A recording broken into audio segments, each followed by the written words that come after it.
Dans la paracha de Vaera, on nous raconte comment Moshe et son frère Aaron avaient un bâton avec lequel ils ont fait des miracles, des merveilles et des plaies en Égypte.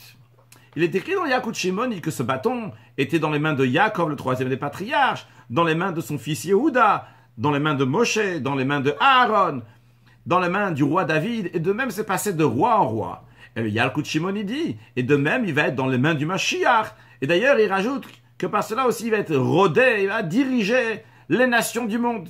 Il faut comprendre pourquoi le roi Mashiach va avoir un bâton.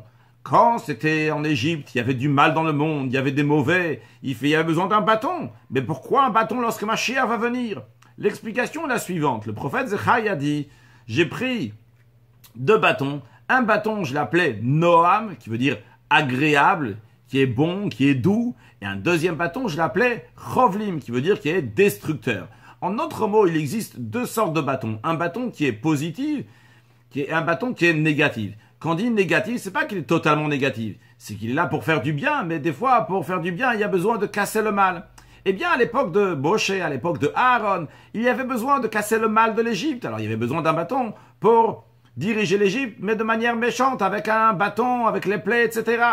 Par contre, lorsque Mashiach va venir, il y aura aussi cette notion de bâton qui représente le fait de diriger, le fait de force, d'être là celui qui gère les choses. Mais ça va être de manière agréable. En effet, le roi Mashiach va influencer le monde entier à servir à Kadosh Baruch Hu. Mais comment? De manière douce et de manière agréable. Que Dieu fasse que ce soit très prochainement. Et dans les derniers instants de l'exil, nous allons aussi nous préparer de telle manière, lorsqu'on a besoin d'influencer sur quelqu'un, non pas avec un bâton destructeur, mais avec un bâton de douceur. Lui montrer le droit chemin de l'étude de la Torah, l'accomplissement des mitzvot, de rajouter des actes de bonté, de bienfaisance, et amener Mashiach now.